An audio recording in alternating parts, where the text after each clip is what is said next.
नचिकेतसे च। एको नित्यो नित्यानां चेतनश्चेतनानाम्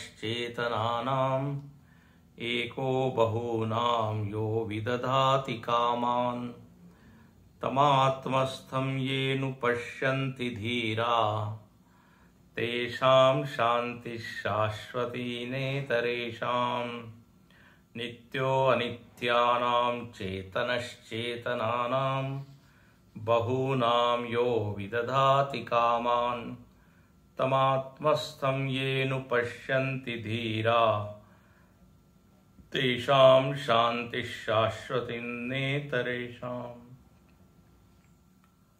नित्यः अविनाशी, अनित्यानां विनाशिनां, चेतनः चेतनानां, चेतयितॄणां, ब्रह्मादीनां, प्राणिनां, अग्निनिमित्तम् इव दाहकत्वम्, अनग्नीनाम् उदकादीनाम् आत्मचैतन्य निमित्तमेव चेतयितृत्वम् अन्येषाम्। किंच स सर्वज्ञः सर्वेश्वरः कामिनां संसारिणां कर्मानुरूपं कामान् कर्मफलानि स्व अनुग्रह निमित्तांश्च कामान् य एक बहुनाम् अनेकेषाम् अनायासेन विदधाति प्रयच्छति इत्येतत्। सो हम लोग आत्मा के स्वरूप का चिंतन कर रहे हैं और श्रुति माता इसमें हम लोगों की बहुत ही मदद कर रही है। वो करुणा से भरी हुई है, इसलिए साधक को अलग अलग प्रकार से, अलग अलग ढंग से आत्मा को समझाने का प्रयत्न कर रही है। असल में आत्मा के अनेक आयाम हैं, हालांकि उसमें तो कोई आकार है नहीं। जैसे एक मूर्ति को आप अलग अलग ढंग से देखते हैं, अलग अलग कोण से, बाएं से, दाएं से, पीछे से, ऊपर से, है ना। फोटोग्राफर लोग जो है फोटो लेते हैं, उसका एक एल्बम बनाते हैं। ऐसे ही समझ लीजिए आत्मा को अलग अलग कोणों से देखा जा रहा है। हालांकि मजेदार बात यह है कि आत्मा का कोई आकार नहीं है, जैसे पेड़ का, पर्वत का। लोग कैलाश मानसरोवर का अलग अलग एंगल से फोटो लेते हैं, अलग अलग समय में वो फोटो लेते हैं। सूर्योदय के समय, सूर्यास्त के समय, पूरब दिशा से, पश्चिम दिशा से। वस्तु रहती है एक ही, लेकिन देखने का कोण अलग अलग होने से उसको कहते हैं दृष्टिकोण। एक व्यक्ति ने बड़ा अच्छा कहा कि स्कूल में त्रिकोण, चतुष्कोण, षटकोण ये सब सिखाते हैं, लेकिन जीवन की ओर देखने का दृष्टिकोण ये कोई नहीं सिखाता। ये हमारे उपनिषद ही हमको सिखाते हैं कि आप जरा इस ढंग से भी अपने ऊपर चिंतन कीजिए, अपना विचार कीजिए। इस एंगल से, लोग कहते हैं ना, फ्रॉम दिस एंगल। तो आत्मा का निरूपण या अलग अलग दृष्टि से हो रहा है। मानो कि श्रुति ध्यान कर रही है और उसको जो जो दिख रहा है वो एक एक मंत्र में बोल रही है। संदर्भ अलग है, देखने का ढंग अलग है। तो अब एक यहां पर दृष्टि ये बताई कि जगत में, जगत का स्वभाव है अनित्यानाम। देखो यहां पर शब्द क्या है, अनित्य ना, नित्यो अनित्यानाम, सब चीजें अनित्य अनित्य है। और भाष्यकार ने अनित्य का अर्थ ही किया है विनाशिनाम। अनित्य मतलब विनाशी और नित्य मतलब अविनाशी। तो जो काल में, देश में, वस्तु में, परिस्थिति में एक रस बना हुआ है, उसमें खंड नहीं पड़ते, उसमें टुकड़े नहीं होते, उसके विभाग नहीं होते, उसके आकार में या रंग में या वर्ण में या रूप में परिवर्तन होता नहीं। तो अविनाशी, किसी भी ढंग से उसका नाश नहीं होता। नाश के भी अनेक प्रकार हैं। कोई कोई चीज अपने आप से ही नष्ट हो जाती है, पड़े पड़े ही नष्ट हो जाती है। कोई वस्तु ऐसी है जिसका नाश दूसरी वस्तु कर देती है। लोहा जो है उसको पानी और हवा है ना, उसमें जंग लगा देती है, पड़ी है वो लोहे की वस्तु पड़ी है बाहर, धीरे धीरे when it is exposed to air।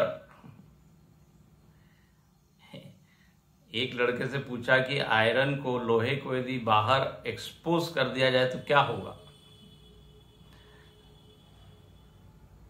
लोहे की कोई कुर्सी है, कुछ है, क्या होगा। तो उस लड़के ने बड़ा प्रैक्टिकल जवाब दिया। उसने कहा वो चोरी हो जाएगी।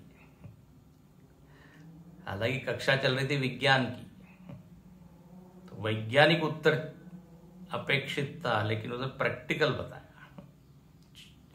If it is exposed to air, somebody will take it away। खैर, विनोद की बात है एक तरफ। तो वस्तु का नाश दूसरी वस्तु कर देती है, कुछ स्वतः नष्ट होती है। लेकिन यहां पर यह संभावना नहीं है, इसलिए नित्य हो।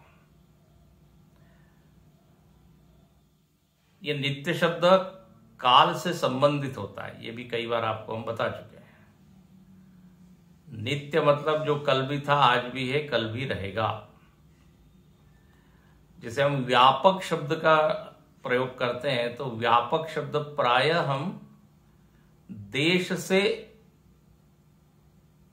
संबंधित होकर बोलते हैं। मतलब ऐसी कोई जगह नहीं जहां वो न हो, है ना, तो कह देते हैं व्यापक। तो जैसे व्यापक का संबंध देश से, वैसे नित्य का संबंध काल से, ऐसा हम जोड़ देते हैं। तो जो देश और काल में बदले न, तो बोले नित्य हम। कल इसके ऊपर हमने खूब विचार किया कि यह नित्य शब्द कहां घटता है। ऊर्जा में घटता है कि प्रकृति में घटता है, अलग अलग मत हम लोग देख रहे थे। लेकिन अंततः यह नित्य शब्द ब्रह्म में ही घटता है, क्योंकि ऊर्जा और प्रकृति को आप भले ही नित्य कहे, लेकिन उसमें परिवर्तन होते रहता है, विकारी होकर वो नित्य है। उसको आप एक नया शब्द देते हैं, प्रवाही नित्य। मतलब जगत जगत रहता है, लेकिन परिवर्तित होते रहता है। तो बोले ऐसा नहीं है ब्रह्म, कूटस्थ नित्य है। एक शब्द क्या आता है, कूटस्थ नित्य। मतलब कहीं भी कभी भी उसमें किसी भी प्रकार का विकार नहीं है, अविकृत। तो उसको बोलते कूटस्थ है। कूटस्थम अचलम ध्रुवम। गीता में 12वें अध्याय में भगवान ने आत्मा का वर्णन किया। तो नित्य और ये कैसा है, एक है। अब ऊर्जा भी, वो तो बोलते हैं ऊर्जा ऊर्जा ही है, लेकिन ऊर्जा के तो प्रकार अनेक हो जाते हैं। प्रकृति एक है लेकिन उसमें त्रिगुण है, तो उसमें वेराइटी है, विविधता है।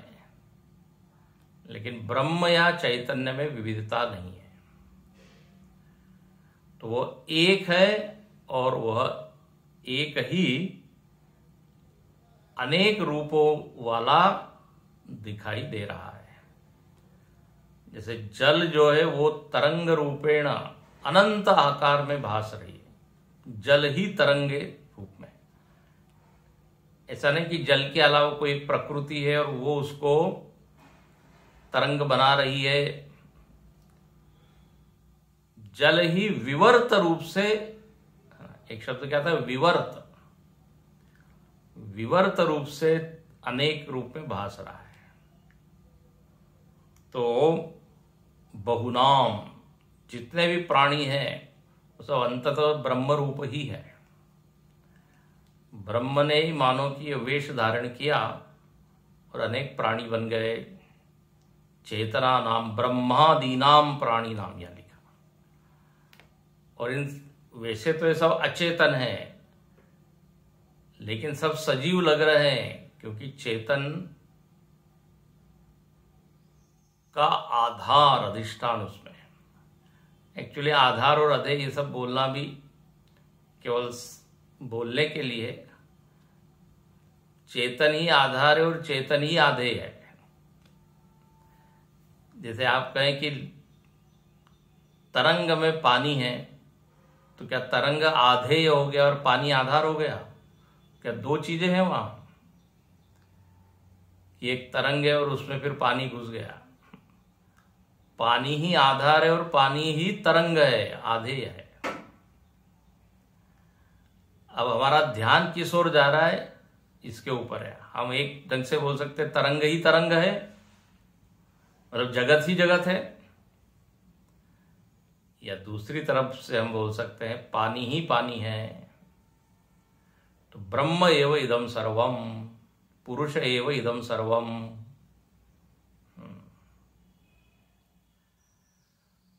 तो श्रुति का तो आग्रह यही है कि हम उस एक को देखें। तो एक चेतना नाम एक। तो जितने ये प्राणी दिख रहे हैं उनमें जीवन इस चैतन्य के कारण है। अब अगला जो विषय है, अगला संदर्भ है, वो क्या है? तो बोले फल का संदर्भ है। तो ये चैतन्य ही एक दूसरी भूमिका में भी प्रस्तुत होता है। चेतन का एक दूसरा भी रोल है, भूमिका है। बोले क्या है भाई? तो बोले यो विदधाति कामान, यो विदधाति कामान। इसके ऊपर भाष्य करते हैं 110 पृष्ठ पे, जो अभी हमने पढ़ा। किंच, पहली पंक्ति है, किंच स सर्वज्ञ, ये यहां से शुरुआत करते हैं। बोले और इसके बारे में बताते हैं, आत्मदेव के बारे में, कि वह आत्मदेव फलदाता है। अब इसकी व्याख्या हो रही है। विदधाति कामान, समस्त कामनाओं को पूर्ण करने वाला है। तो अब सबसे पहला पॉइंट यहां बताया कि वह क्यों है? तो बोले स सर्वज्ञ हो, वो सर्वज्ञ है, वो सर्वेश्वर है। दूसरा शब्द, सारे चीजों पर शासन करने वाला है। और श्रुति ने क्या कहा? सर्वान कामान विदधाति। तो कामान के ऊपर यहां पे भाष्य है,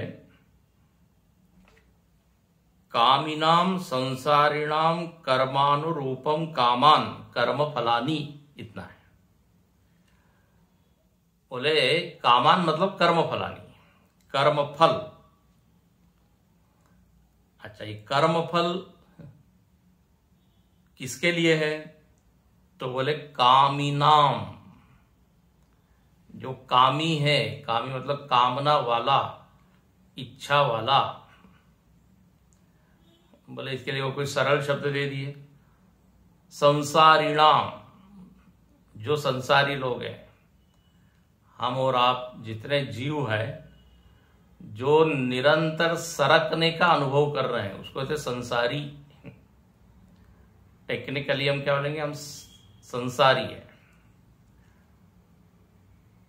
संसारी मतलब जो संसार में ही रह रहा है उसको नहीं कहते हैं, जो निरंतर परिवर्तन का अनुभव कर रहा है अपने में, संसरति। तो संसारिणाम कामिनाम,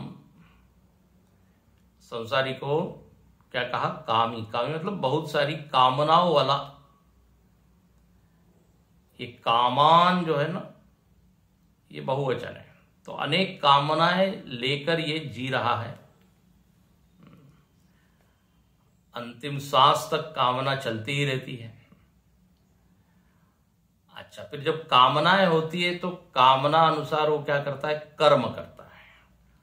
इसलिए कामिनाम संसारिणाम कर्मानुरूपम कामान, कर्मानुरूपम, काम के अनुसार कर्म, और कर्मानुरूपम फलम।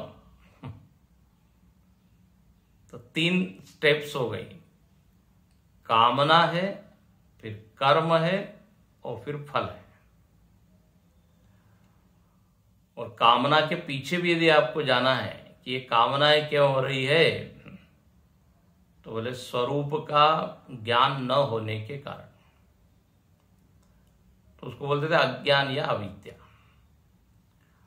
और जिसमें अज्ञान या अविद्या है उसी को बोल देते हैं कामी या संसारी। तो अविद्या हो गई, फिर कामना हो गई, फिर कर्म हो गया, और फिर फल हो गया। इन चारों का निरंतर जो अनुभव कर रहा है वो एक सामान्य जीव है, संसारी है। ठीक है, ये तो बात हो गई। लेकिन अब यहां विषय ये नहीं है कि हम संसारी है और हम कर्म फल को भोग रहे हैं, ये तो अपना जीवन चल ही रहा है। यहां चिंतन का विषय है कि कर्म फलदाता कौन है। फलदाता के स्वरूप पर विचार होना चाहिए। और यहां श्रुति और भाष्य दोनों हमारी मदद कर रहे हैं इस विषय में।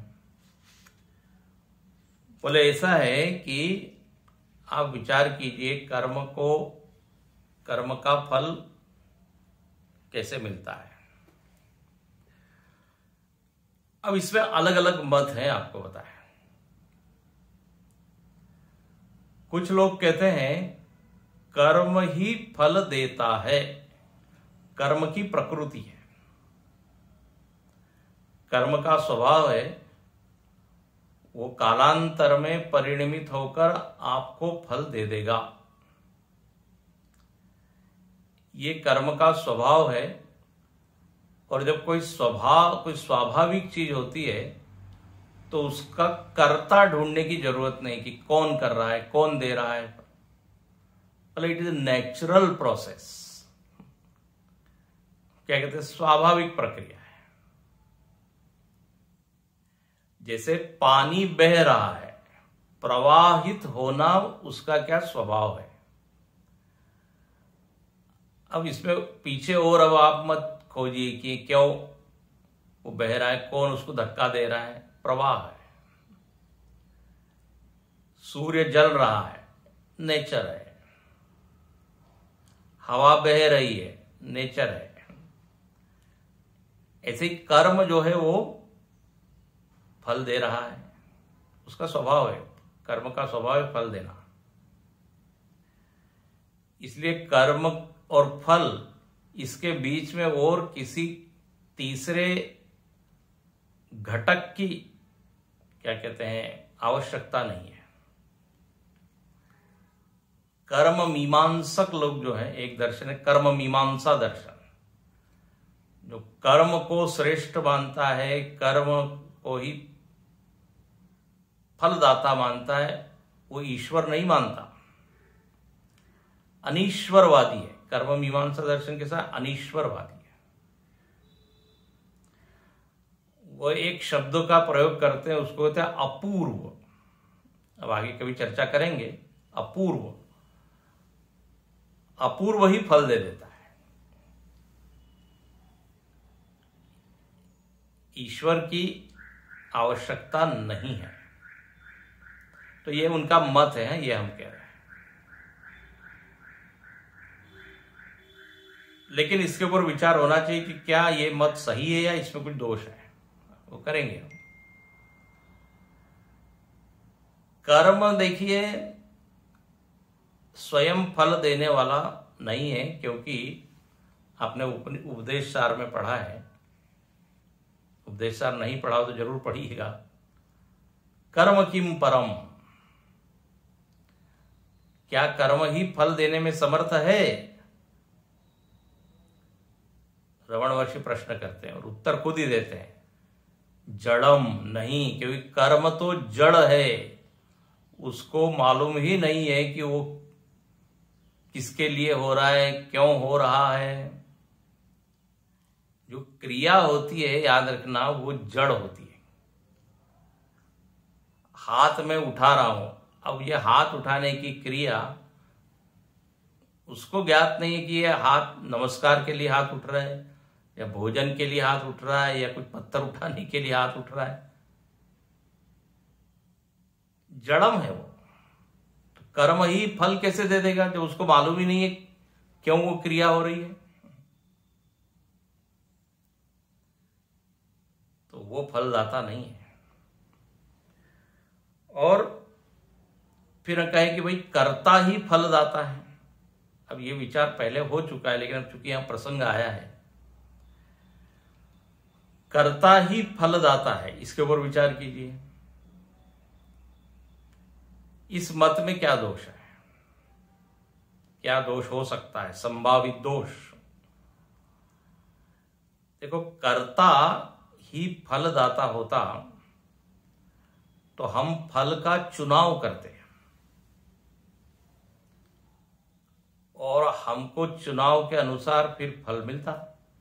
और कोई भी व्यक्ति दुख का तो चुनाव नहीं करेगा, प्रतिकूलता का, अशांति का, इसका तो चुनाव नहीं करेगा।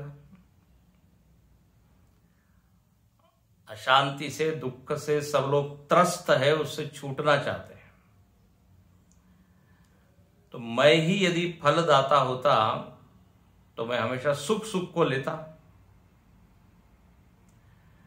लेकिन हम सबके जीवन में ये दिखाई देता है कि न चाहते हुए भी हमको दुख भोगना पड़ता है, प्रतिकूल परिस्थिति में से गुजरना पड़ता है। इफ वी वेर चूजर, यदि हम चुनाव करने वाले होते तो ये नौबत नहीं आती।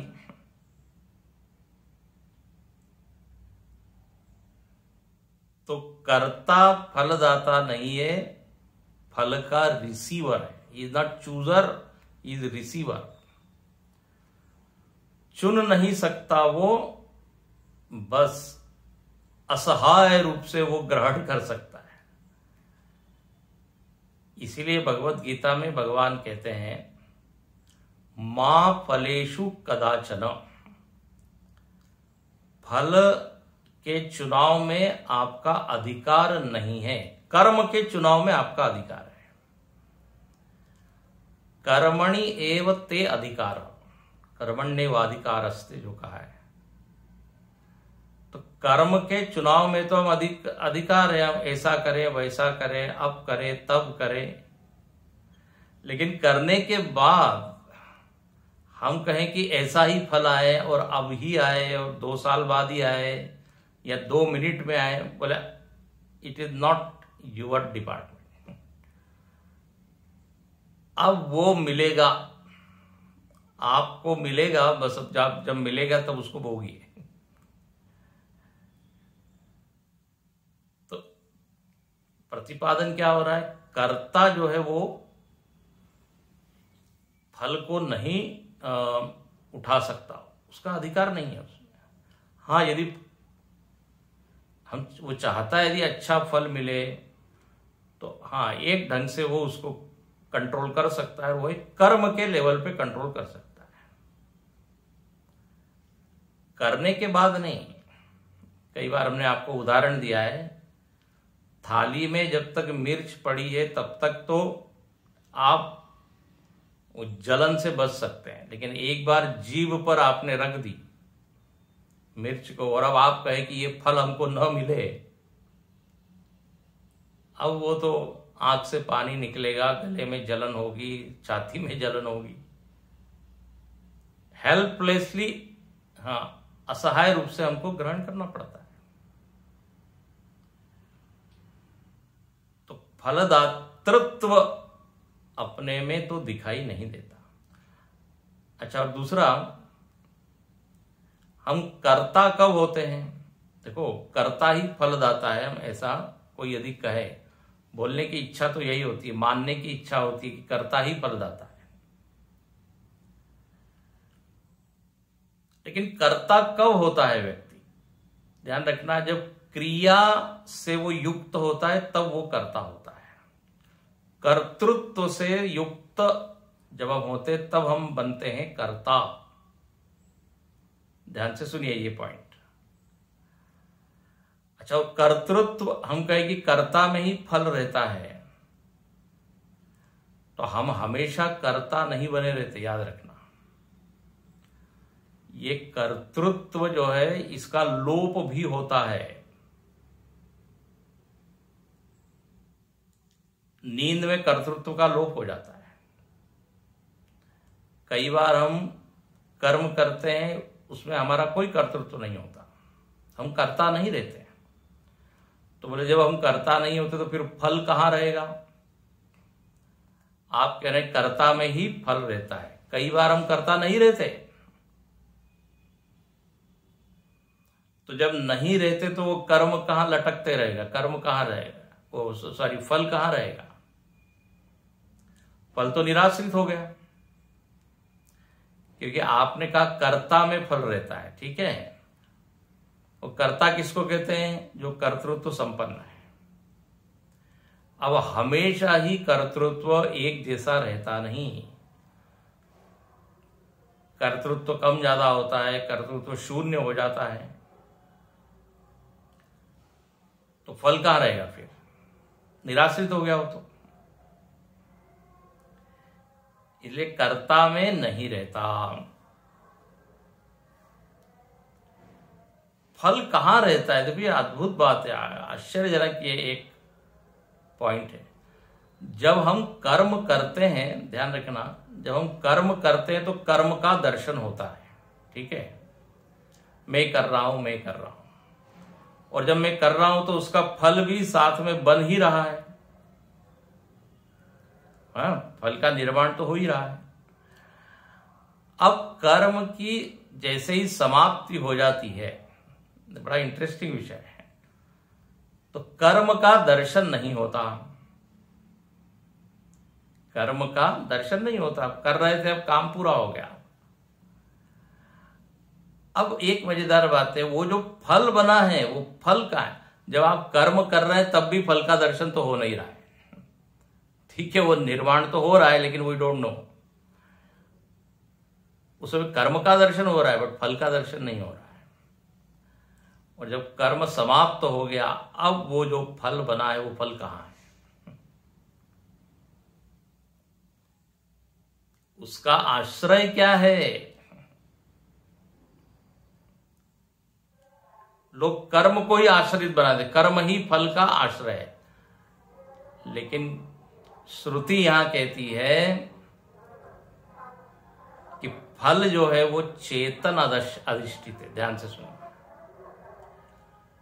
जो फल का आश्रय है वो चैतन्य है और वही फलदाता है, न तो कर्ता है फलदाता, न कर्म। दोनों पर विचार कीजिए। कर्ता हम हमेशा बने नहीं रह सकते, तो जब कर्ता नहीं है तो फिर फल कहाँ जाएगा, ये अभी हमने बताया।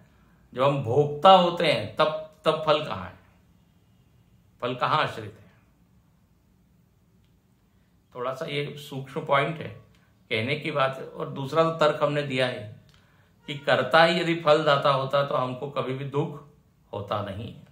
हम हमेशा अच्छे फल का ही चुनाव करते हैं। अच्छा, दूसरा एक और अनुभव होता है हमको, हम कर्म कर देते हैं और जो है हमको याद रहता है कि हमने ये कर्म किया है, और हम इंतजार करते रहते हैं, अरे फल अभी तक आया नहीं, फल अभी तक आया नहीं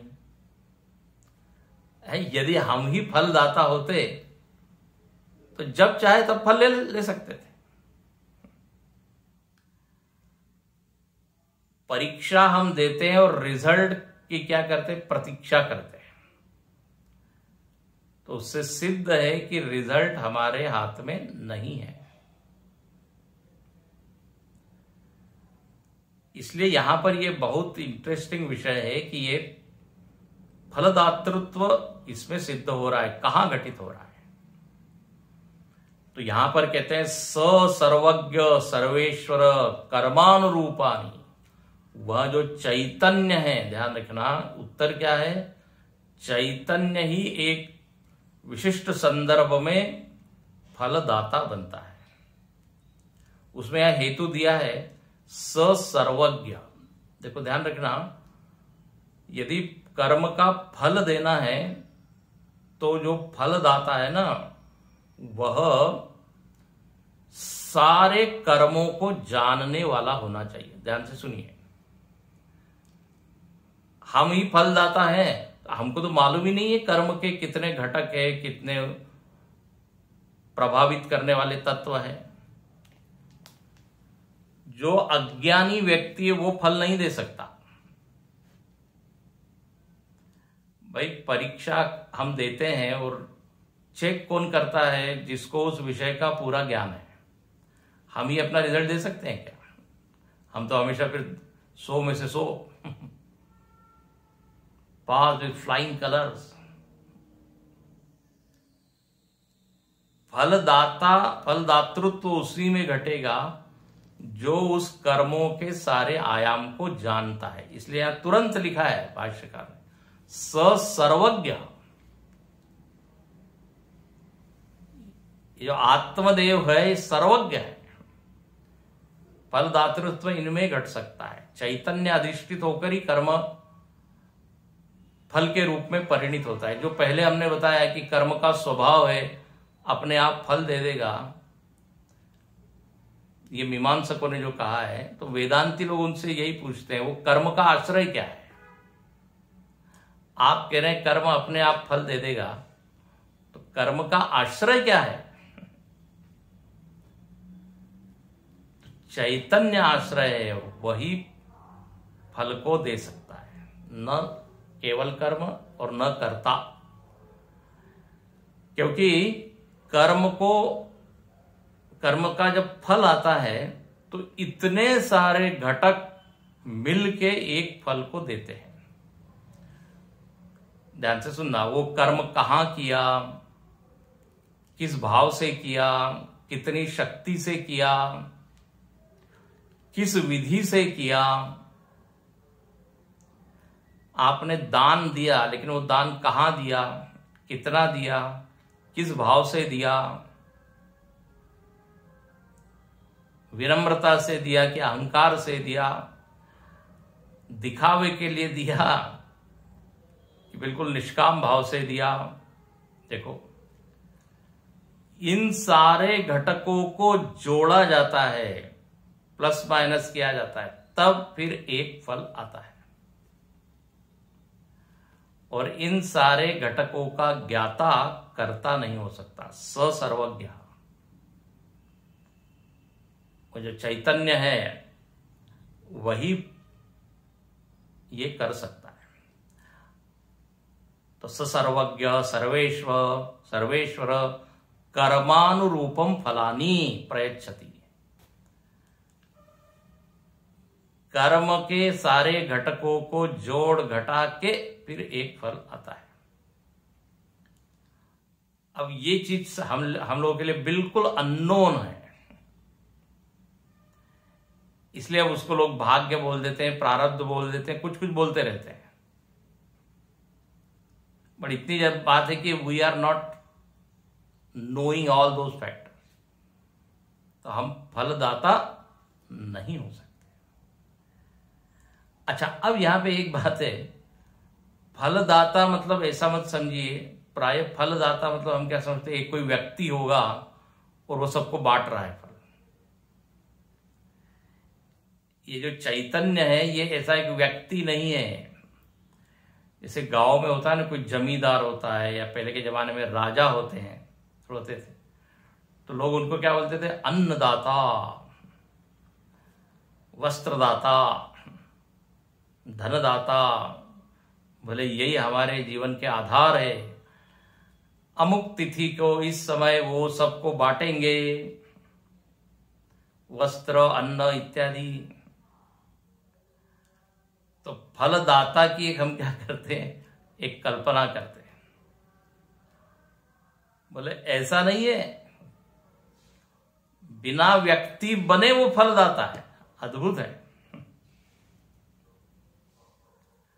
सत्ता मात्रेण, उपस्थिति मात्रेण वो फलदाता है।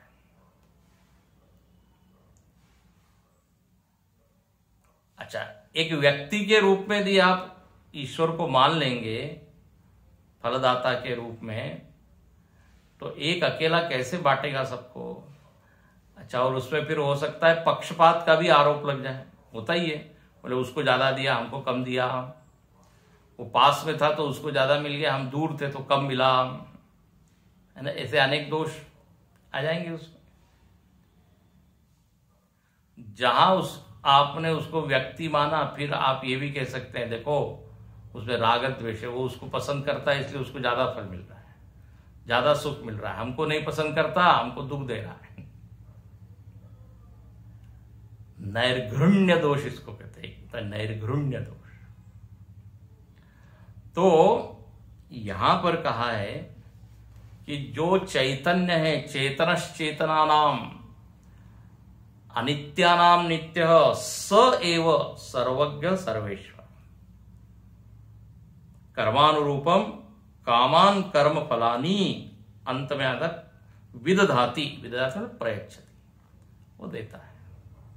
तो न तो कर्ता न कर्म न क्रिया, कोई भी फलदाता नहीं। फलदातृत्व यदि घटता है तो आत्मा में, तो आत्मा की एक संज्ञा हो जाती है फलदाता। आत्मा की उपस्थिति में हम कर्म करते हैं तो आत्मा की संज्ञा हो जाती है कर्माध्यक्ष। आत्मा के ही संदर्भ संज्ञा अलग अलग है, इसलिए पहला हमने शुरुआत कहां से की थी, कोण अलग अलग है। आत्मा बिना प्रभावित हुए सारी वृत्तियों को देख रहा है तो उसका नाम हो गया साक्षी, संदर्भ के अनुसार। अच्छा, ये आत्मदेव कुछ भी रूप ले सकते हैं, अद्भुत है, अनंत रूप ले सकते हैं। जब अब इसी को कथा के माध्यम से बताया कि भगवान जब स्वयंवर की सभा में गए तो बताइए एक ही भगवान को कैसे लोगों ने अलग अलग देखा। दुष्ट लोग महाकाल के रूप में देख रहे हैं, भक्त लोग इष्ट के रूप में देख रहे हैं, अपने अपना इष्ट। अयोध्या के बड़े बुजुर्गों ने भगवान को अपना कोई रिश्तेदार नातेदार के रूप में देखा, क्योंकि नाता होने वाला था। बिल्कुल यही वर्णन आता है जब भगवान कृष्ण गए हैं मथुरा में, कंस ने जो ओलंपिक का आयोजन किया था उसमें तो वहां पर भी आता है। तो एक ही चैतन्य की अलग अलग संज्ञाएं हो जाती है। प्रसिद्ध वाक्य जाकी रही भावना जैसी, तो कहते हैं एक संज्ञा उसकी है फलदाता।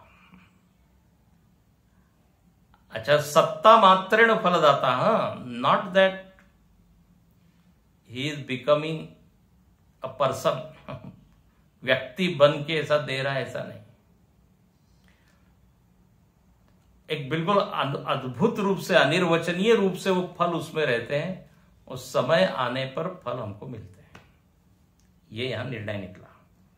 अच्छा, दूसरा एक हेतु यहां दिया, स्वानुग्रह ग्रह निमित्तांश्च, ये दूसरा हेतु है।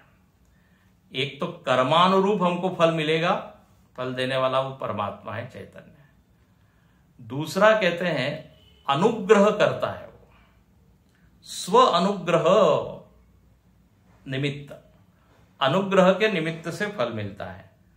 बोले अब ये चेतन अनुग्रह करता है, ये कैसे क्या? अब अनुग्रह भी देखो, सामान्य व्यक्ति जो हम कहते हैं ये कृपा कर रहा है या इसकी कृपा, इसने कृपा की, तो फिर हम एक व्यक्ति को ही मान लेते हैं, ये बड़े कृपालु है, दयालु है। तो चैतन्य तो ऐसा कोई अनुग्राहक के रूप में खड़ा है, व्यक्ति के रूप में दिखता नहीं है। इसके अनुग्रह को कैसे समझे?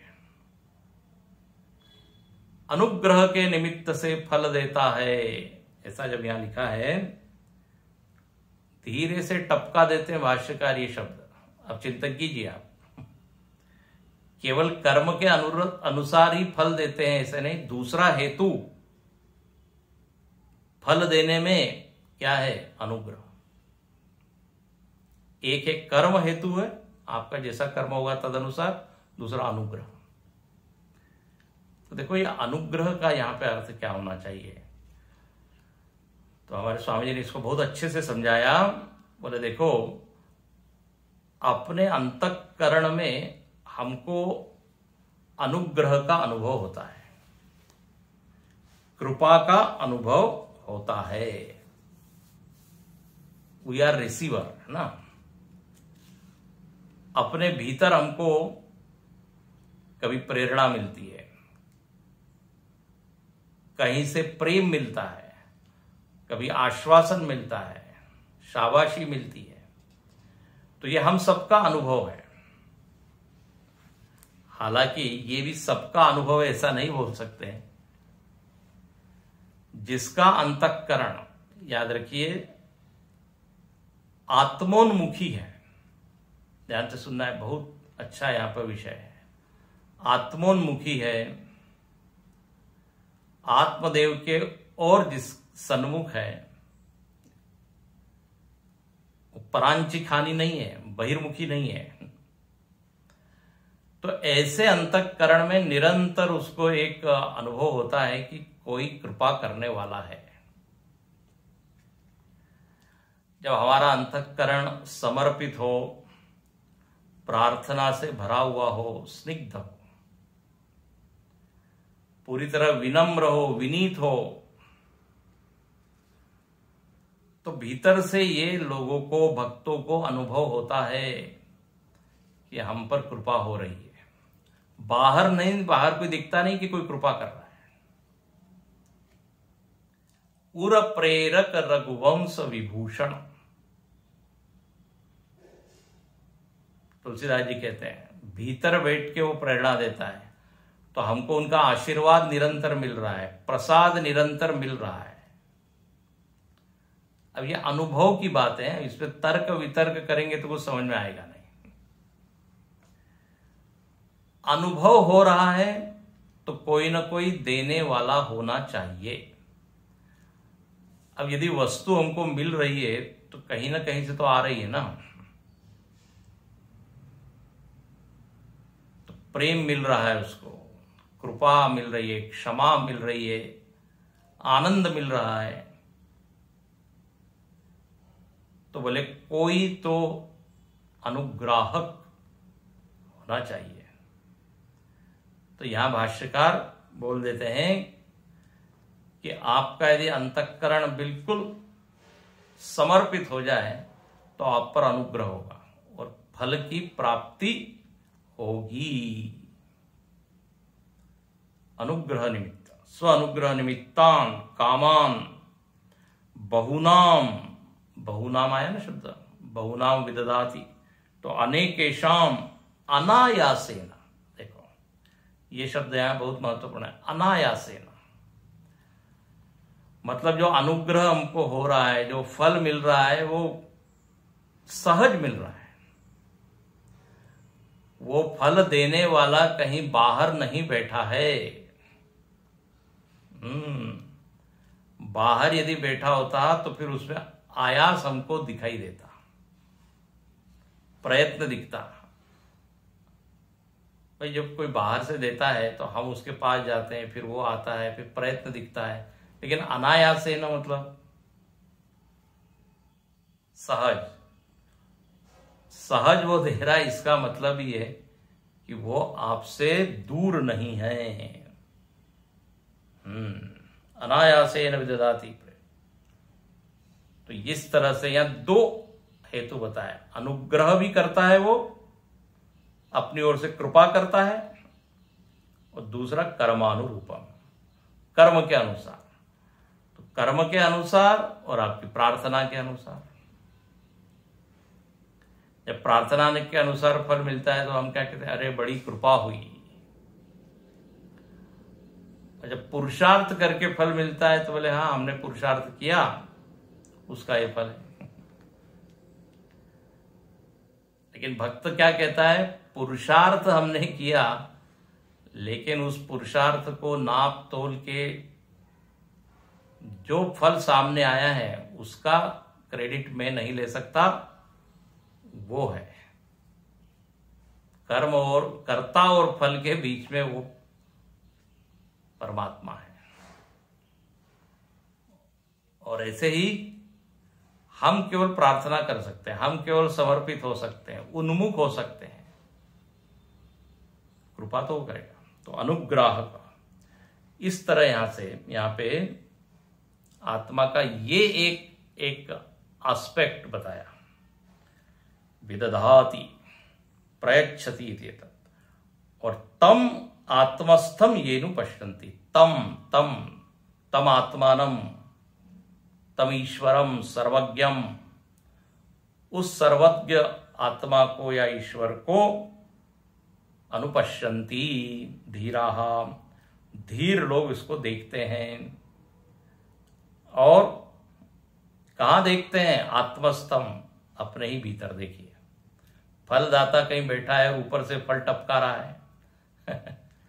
जैसे होता है ना, जब बाढ़ इत्यादि आती है तो हेलीकॉप्टर में बैठ के ऊपर से वो अन्न, वस्त्र, ब्रेड और बिस्किट और वो सब ऊपर से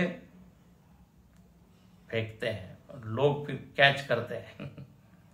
तो बोले ऐसा बाहर से नहीं, आत्मस्थम, यही बैठा हुआ है, फल दे रहा है। कौन देखता है, धीराः। और जो देखता है उसको मिलता क्या है, शांति। और शांति का अर्थ क्या किया, उपरति ही, एक शब्द दे दिया, शांति ही उपरति ही। अच्छा, और ये शांति कैसी है, तो उसका विशेषण दिया, शाश्वती, शाश्वती शांति, कभी न टूटने वाली, कभी न दूर होने वाली, नित्या, शाश्वती का अर्थ नित्या। अच्छा, बोले ये शांति कहां बैठी है? बोले कहीं नहीं है, स्वात्म भूता एवं, स्वात्म भूता, आत्मा में ही वो शांति है। बाहर की शांति तो आती जाती है, चित्त की शांति में तरतम भाव होता है, लेकिन जो आत्मगत शांति है वो नित्य है। इसलिए शांति का विशेषण यहां डाला है। ये चित्त की शांति नहीं है, आत्मगत शांति, आत्मभूतैव स्यात् न इतरेषाम। बोले ये जो आत्मगत शांति है इतर लोगों को नहीं मिलती। और इतरेषाम का अर्थ क्या है, अन एवं विधानाम। अन एवं विधानाम मतलब एवं विध नहीं है। एवं विध मतलब इस प्रकार की जीवन शैली जिनकी नहीं है, जो धीर नहीं है, विवेकी नहीं है, अंतर्मुखी नहीं है, उसको कहते हैं अनेवं विधान। तो इतरेषाम मतलब इस प्रकार की रहनी जिनकी नहीं है, जिनके बारे में बताया धीर, विवेक इत्यादि, विवेकी, उनसे भिन्न जो लोग हैं उनको नहीं मिलती। फिर लोग बस वही रोते रहते हैं, सब कुछ है, शांति नहीं है। धन है, संपत्ति है, बंगला है, गाड़ी है, पद है, सब कुछ है, लेकिन महाराज जी एक चीज मिसिंग है। अच्छा, मिलती भी है लेकिन वो एक विजिटर के रूप में आती जाती है, विजिटर है, शाश्वती में शांति नहीं है। तो बोले उसका तो उपाय फिर यही है। तो इस तरह यहां पर बताया। कल इसके ऊपर और थोड़ी चर्चा करके अगले मंत्र में हम लोग प्रवेश करेंगे। 2 मंत्र और है, 2 मंत्र के बाद ये वल्ली समाप्त होगी। ओम पूर्णमद पूर्णमिदं पूर्णात् पूर्णमुदच्यते